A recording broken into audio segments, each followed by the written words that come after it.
بدنیتی کے ساتھ کسی لڑکی سے ٹچ ہو جائے تو اللہ اکبر، اس پر سب سے زیادہ حق اگر کسی کا ہے تو وہ جہنم کی آگ کا ہے۔ کاش کہ میری قوم کی بیٹیاں سوچتی جب وہ چچا کے بیٹے کے چچا زاد بھائی کے ہاتھ میں ہاتھ نہیں دے سکتی تو وہ چوڑی پہننے کے لیے کسی چوڑی پہنانے والے کے ہاتھ میں ہاتھ کیسے دے سکتی ہے؟ اللہ اکبر، جب ماموں کے بیٹے کے ماموزات ہاتھ بھائی کے ہاتھ میں ہاتھ نہیں دے سکتی تو وہ مہندی لگانے کے لیے مہندی کلب میں کسی کافر کے زانوں پر اس کی مانڈی پر ہاتھ رکھ کر مہندی کیسے لگا سکتی ہے؟ ہائے افسوس، ایک وقت تو وہ تھا کہ سالی کو بہن بھائی دیکھ نہیں سکتا تھا، پردے کا یہ عالم تھا۔ چچا زاد بھائی چچا زاد بہن کے ساتھ اکیلے نہیں بیٹھ سکتا تھا، تقوی کا یہ عالم تھا۔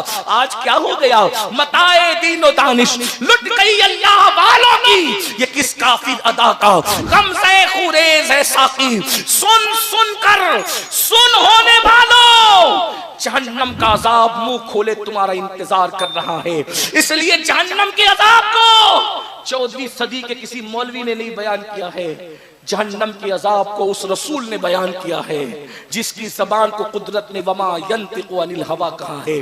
اپنے آپ پہ رحم کر لو، 2 دن کی موج مستیوں کے لیے کہاں جا رہے ہو؟ میرے تمہارے رسول فرماتے ہیں زنا کرنے والوں کے چہرے پر جہنم کی آگ بھڑکائی جائے گی، ان کے چہرے پر رکھ کر جہنم کی آگ بھڑکائی جائے گی۔ میرے بھائیوں میری بہنوں، اپنی کمزوریوں پر ذرا رحم کر لو۔ اگر بتی کا چٹکا برداشت نہیں ہوتا، سگریٹ کا چٹکا برداشت نہیں ہوتا، اپنے ہاتھ سے جلائے ہوئے لائٹر کی آگ برداشت نہیں ہوتی، وہ آگ جس کو میرے اللہ نے 3000 سال تک بھڑکایا ہے، بولو کیا یہ رسول اللہ کا فرمان نہیں؟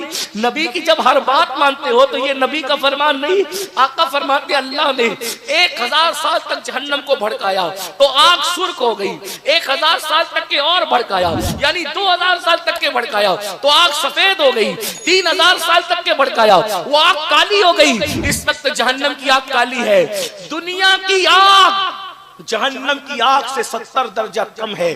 2 مرتبہ رحمت کے پانی سے جہنم کی آگ کو دھویا گیا تب جا کر کے دنیا کی آگ بنی ہے۔ دنیا کی آگ کا یہ حال ہے، جہنم کی آگ کا کیا حال ہوگا؟ وہ جہنم کی آگ، اس کے بارے میں آقا فرماتے ہیں صلی اللہ علیہ وآلہ وسلم، سرکار فرماتے کہتے میرے آقا زانیوں کے چہروں پر جہنم کی آگ بھڑکائی جائے گی۔ اسی پہ بس نہیں، آقا فرماتے جہنمیوں کو قیامت کے دن ان کی شرم، وہ زانیوں کو قیامت کے دن ان کی شرمگاہ کی بدبو سے پہچانا جائے گا اور پورا محشر ان کی بدبو سے جو ہے تعفن ریز ہو جائے گا، لوگوں کے سر پھٹنے لگیں گے، لوگ ان پہ لعنت کریں گے۔ آقا فرماتے ہیں ان کی شرمگاہوں پر رکھ کر جہنم کی آگ دہکائی جائے گی۔ اگر یہ حدیث میں نہیں آتا تو میں بیان نہیں کر سکتا تھا۔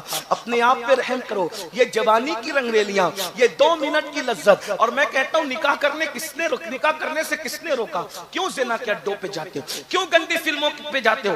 18 سال کے ہو گئے، بالغ ہو گئے، اگر تمہارے ماں باپ نکاح نہیں کرتے زنا مت کرو، گندی فلمیں مت دیکھو، اپنی جوانی کو بستروں میں لیٹ کر ضائع مت کرو۔ اگر تم